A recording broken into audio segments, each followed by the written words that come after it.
Welcome Vipin जी, welcome welcome sir. आगे कैसे हो सर? सर ये स्टिल पार्किंग है। ओके। इसमें हम टॉप फ्लोर और जो ग्राउंड फ्लोर है, अपर ग्राउंड फ्लोर और टॉप फ्लोर, उनको ये लेन देंगे दो। अच्छा। और यहाँ पर ये बीच के जो दो मिडिल फ्लोर है उनके लिए ये लेन है पूरी। तो इनके लिए दो दो गाड़ी की पार्किंग है, इधर चार चार गाड़ी की पार्किंग है। इंडिपेंडेंट गेट रहेंगे, चार गेट रहेंगे इंडिपेंडेंटली, कोई इंटरफेरेंस नहीं रहेगा आपस में। अच्छा। अपनी गाड़ी खुद वो पार्क करेंगे और खुद निकालेंगे, एक दूसरे का कोई शेयरिंग नहीं रहेगा। ओह, बहुत बढ़िया। कई लोग क्या होता है कि भाई 4 फ्लैट्स हैं लेकिन आपस में शेयरिंग करना पड़ता है। Correct correct. एक दूसरे से कीज मांगनी पड़ती है कि गाड़ी हटाओ या करो। तो इसमें बिल्कुल इंडिपेंडेंट पार्किंग रहेगी आपकी। अच्छा। आपको कोई भी इससे एक दूसरे से कोई वो नहीं है। यही था आपकी, मुझे लगता है बहुत सारी यूएसपी में से एक यूएसपी ये भी है। बिल्कुल ये कस्टमर के लिए ध्यान रखा गया हमने कि भाई कस्टमर को एक दूसरे के साथ, क्योंकि किसी की गाड़ी महंगी है, किसी की गाड़ी सस्ती है, दूसरे के साथ कीज शेयर नहीं करना चाहते वो। तो इसलिए हमने बिल्कुल इंडिपेंडेंट ही रखा है उसको। तो नॉर्मली एक बिल्डिंग बनने में कितना टाइम लगता है? 15 to 18 मंथ्स लग जाते हैं विपिन जी। आपको तो मुझे लगता है 15-16 साल हो गए। जी जी। ये कौन सी आपकी 15वीं-16वीं बिल्डिंग है? 15-16 बिल्डिंग कंप्लीट हो गया। I think it is 18th। This is 18 building. दो बिल्डिंग बन रही है, एक ए ब्लॉक में चल रही है, एक अच्छा, थोड़ा सा और बताओ आपकी जर्नी कैसी रही, क्या करते हो, क्या डिफरेंट करते हो? अब तो इतने सारे ब्रोकर्स आपके साथ जुड़ रहे हैं, बिल्डर्स इतने सारे हैं, आप बाकी बिल्डरों से कैसे अलग हो? मैं आपको क्या बताऊं, मतलब मेन जो फोकस आया हमारा कस्टमर सेटिस्फेक्शन, कस्टमर डिलाइट पे रहा है कि अच्छा। कस्टमर हमेशा सेटिस्फाइड होना चाहिए। ओके। जो भी कमिटमेंट करें हम कस्टमर से वो फुलफिल हो 100%। 5 साल पहले क्लाइंट क्या मांगता था, आज 5 साल बाद क्लाइंट क्या मांग रहा है? बिफोर क्या होता था, क्लाइंट बजट लेकर आता था कि मेरा बजट एक्स अमाउंट है, उसके अंदर ही उसको फ्लोर चाहिए। Okay okay. कितना भी अच्छा बना दो लेकिन उसको उस बजट में था। और आज की डेट में जो क्लाइंट की डिमांड है अच्छे से अच्छा चाहिए। बजट का क्या है, लोन बना लेंगे। समझ, सपोज उसने 1 करोड़ का लोन लेना था, 120 ले लेंगे, बट उसको अच्छी से अच्छी चीज अच्छी मिलनी चाहिए। बिल्कुल अच्छी से अच्छी चीज चाहिए। आप अपने आप को बाकी बिल्डरों से डिफरेंट कैसे मानते हो? ऐसी क्या चीजें आप ध्यान रखते हो, छोटी सी छोटी चीजें बिल्डिंग बनाते हुए, जिससे आपको बाकी बिल्डरों से अलग? मैं विपिन जी जो भी बिल्डिंग बनाता हूँ ये सोचता हूँ कि वो मेरा घर है, मैंने रहना है। करेक्ट। उसके हिसाब से एक एक स्टेप पे जो भी डिसीजन लेना हो, चाहे वो मार्बल हो, मैं फैशन को कम और ड्यूरेबिलिटी को ज्यादा इंपॉर्टेंस देता हूँ।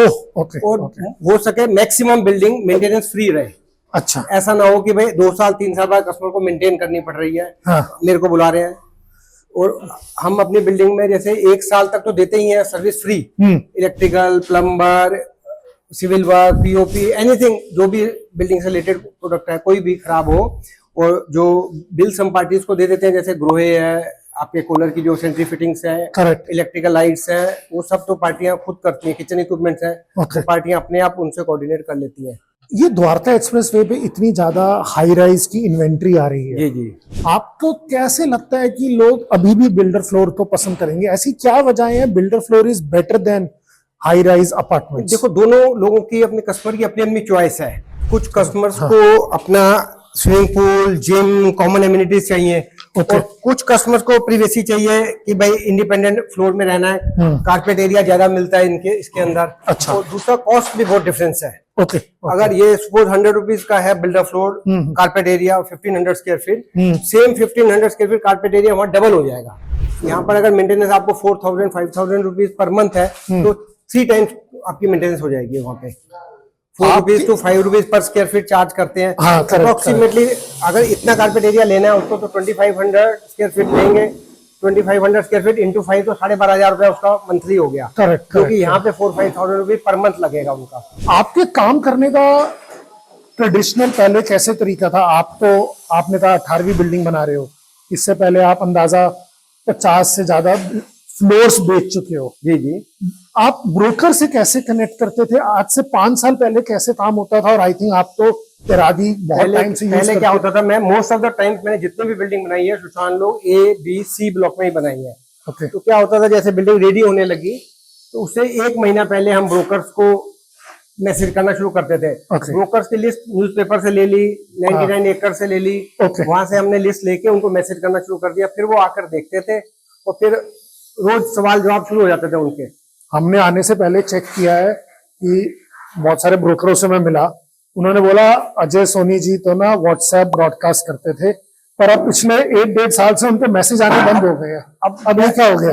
जब से तैरागी आया ना, ओके उससे क्या है, जब बिल्डिंग स्टार्ट होती है तभी से ब्रोकर्स के मैसेज आने शुरू हो जाते हैं, ओके। फोन आने शुरू हो जाते हैं, ओके। और तैरागी उनको अपडेट देता रहता है कि भाई बिल्डिंग की स्टेज क्या है, विद पिक्चर्स, ओके। ये प्लास्टर हो रहा है, यहाँ पे ये फिनिशिंग हो गई है, तो उनको अपडेट मिलता रहता है। आपकी लाइफ में भी ऐसा ना इतना मैसेजेस नहीं करने पड़ते। दूसरा में जो पॉजिटिव हुआ है, पहले क्या था, हम ABC block DLF phase 2 near by 2 kilometre तक ब्रोकर को टच करते थे। अभी आज मॉर्निंग में पालम विहार से फोन आता है, लंच में सोना रोड से मैसेज आ जाता है, ओके। और कभी कभी फरीदाबाद से आ जाता है, कभी दिल्ली से भी मैसेज आ जाता है। और आपकी लाइफ आसान हो गई है, बहुत आसान हो गई, और रीच काफी बढ़ गई है। रीच बढ़ गई है। अब हमें टच नहीं करना पड़ता ब्रोकर्स को, ब्रोकर्स अपने आप आते हैं। आपका ये सरकार के नए रूल पे क्या कहना है? ये जो 4th फ्लोर के लिए, मेरे हिसाब से तो स्टील +4 कर देना चाहिए गवर्नमेंट को। जो इंफ्रास्ट्रक्चर है वो गवर्नमेंट को एज सुन एज पॉसिबल जो भी अपग्रेड करना है, जो भी उनकी नजर में, जैसे पानी भरने का यहाँ पे प्रॉब्लम है, गुड़गांव में पानी भरता है, उसके लिए सीवेज का कोई प्रॉब्लम है, पानी का जो प्रॉब्लम है उसका सोल्यूशन उनको करना चाहिए एज सुन एज पॉसिबल। लेकिन स्टील +4 तो करना चाहिए। अगर नहीं करेंगे तो देखो कॉस्ट बढ़ेगी। अफोर्डेबल हाउसिंग हमारे नरेंद्र मोदी जी का सपना है, सबको घर मिले, सबका घर अपना घर हो। अगर ये नहीं करेंगे स्टील +4 तो कॉस्ट तो बायर को ही देनी है। एज ए बिल्डर मैं नहीं दूंगा।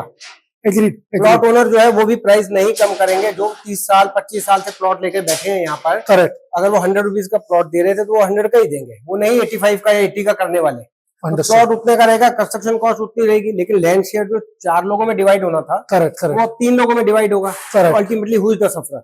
And user. मेरी तो रिक्वेस्ट सरकार से यही रहेगी, स्टील +4 को जल्दी से जल्दी पास कर दें, और जो भी इंफ्रास्ट्रक्चर में अपग्रेडेशन करना है वो करें। 1% आपको मालूम है गवर्नमेंट स्टैंप ड्यूटी एक्स्ट्रा लेती है बिल्डर फ्लोर्स के लिए। 1% स्टैंप ड्यूटी 6-7-8% होता है। तो 1% एक्स्ट्रा ले लिया उन्होंने। EDC IDC लेते हैं, जब हम मैप अप्रूव कराते हैं तो FAR के चार्जेस एक्स्ट्रा लेते हैं। तो अप्रोक्सीमेटली गवर्नमेंट को रेवेन्यू एक 300 स्क्वायर यार्ड बिल्डिंग से 25 to 30 लाख रुपीस मिलता है। करेक्ट। तो फंड्स की ऐसा कोई प्रॉब्लम नहीं है, अगर गवर्नमेंट चाहे तो एज सून एज पॉसिबल कर सकती है। एक बारी वापस आते हैं आपके काम करने के तरीके पे। तो जब भी एक बारी बिल्डिंग बनाना शुरू करते हो, आई एम श्योर पहले प्लॉट आइडेंटिफाई करते होगे आप। किन चीजों को, अगर दर्शकों में कोई एक ऐसा बिल्डर है जो अपनी पहली बारी बिल्डिंग बनाना शुरू चाह रहा है, तो आप अपने 15 साल के एक्सपीरियंस से बताओ कि आप क्या ध्यान में रखते हो? प्लॉट कैसा होना चाहिए? सबसे ज्यादा इंपॉर्टेंट लोकेशन। तो कस्टमर लोकेशन जरूर इंपॉर्टेंस देता है लोकेशन को, और उसके बाद सेकेंडली जो है लेआउट। ओके, आपको लेआउट को ध्यान देना है कि कस्टमर को क्या क्या रिक्वायरमेंट है। जैसे आजकल बेडरूम स्पेशियस चाहिए उनको, करेक्ट, तो टॉयलेट्स का कैसा लेआउट चाहिए उनको। वास्तु का बहुत इंपॉर्टेंस हो गया है अभी। ओके, आउट ऑफ 10 8 कस्टमर्स आजकल वास्तु एक्सपर्ट्स अपने साथ लेकर आते हैं। अच्छा, पूरे वास्तु वालों को दिखाते हैं, वो अगर वो ओके करते हैं then only they come for the meeting. तो एक बारी बस जल्दी से इस प्रॉपर्टी का राउंड लेते हैं। इसमें आपने क्या स्पेशल? ये ड्राइंग एंड डाइनिंग है। ओके, ये हमारा मास्टर बेडरूम है फ्रंट साइड में। अच्छा, ये इसके साथ अटैच टॉयलेट है इधर। ओके ओके ओके, ये मिडल रूम है। ठीक है, इसके अंदर मिडल रूम में हमने 2 डोर्स दे दिए हैं। ये पाउडर टॉयलेट का काम भी करेगा और उधर से अटैच भी करेगा। Okay, this is the kitchen. Okay, kitchen most of the times हम फ्रंट में या बैक साइड में देते हैं, तो ये वेस्ट फेसिंग प्लॉट है, इसलिए हमने इसको एज पर वास्तु बीच में दिया है। अच्छा, अदरवाइज हमारा प्रेफरेंस हमेशा होता है एज पर वास्तु फ्रंट में या बैक साइड में दे। okay. लेकिन वास्तु रिकमेंड करता है यहाँ इस पोजीशन पे, तो हमने इस पोजीशन पे बीच में दिया है। इसमें इसका अटैच बाथरूम हो गया, एक बेडरूम ये है और एक बेडरूम ये है। तो मैं ऐसी आपकी पुरानी कुछ बिल्डिंग जो आपने डिलीवर करी है वो देख रहा था। हाँ जी, तो आप फसाड की ब्यूटिफिकेशन पे भी बहुत ध्यान देते हो। आपने बोला ड्यूरेबिलिटी, डिजाइन, तो do you work with architects that way और विद योर एक्सपीरियंस? नहीं, मेरा आर्किटेक्ट को इंस्ट्रक्शंस रहता है कि भाई मेंटेनेंस फ्रेंडली होना चाहिए। okay. जैसे लाइट भी अगर फ्रंट फसाड पे लगेगी तो मैं उसके पोजीशन को पहले देखता हूँ, क्या मैं रिप्लेस कर सकता हूँ? मैं यहाँ रह रहा हूँ, मैं उस लाइट को रिप्लेस कर पाऊंगा या नहीं। अगर उसके लिए मुझे कोई क्रेन चाहिए या स्कैफोल्डिंग चाहिए, मैं नहीं लगाऊंगा लाइट। ओके, उस लाइट की पोजीशन को मैं अल्टर कर दूंगा कि बाद में इजीली चेंज हो पाए। लाइट तो 2-3-4 साल में खराब होगी, बल्ब फ्यूज हो गए, लाइट खराब होगी, उसके लिए नहीं कि स्कैफोल्डिंग लगानी पड़े या लाइट खराब भी रह जाए। समझ गया। तो इस पोजीशन पर जो बालकनी से आराम से वो रिप्लेस कर ले, तो मेंटेनेंस मेरा मेन एम है। प्लस जैसे आस्ता आस्ता बिल्डिंग बनाते गए, कस्टमर्स की डिमांड आती गई। ओके, एक एक चीज हम इनकॉर्पोरेट करते रहे। हर बिल्डिंग में कस्टमर हमें कुछ ना कुछ सिखा कर जाते हैं। आपकी प्रेफरेंस क्या होती है फॉर बुकिंग में माल निकाल दूं अंडर कंस्ट्रक्शन में या रेडी टू मूव? नहीं नहीं नहीं, मेरा यही रहता है, रेडी करके ही दिया जाए। अच्छा, तो और आपका गुड़गांव मार्केट का सिनेरियो आपको पता ही है, पिछले 5 साल से प्लॉट्स के प्राइस बढ़ते जा रहे हैं। Correct. अगर मैं बुकिंग में दे देता हूँ तो उसके बाद जब मैं प्लॉट खरीदने जाऊंगा मैं वहीं आ जाऊंगा। समझ गया। तो इसलिए मेरी प्रेफरेंस यही होती है, रेडी करके बेच के 1 महीने में ही नया प्लॉट ले लें।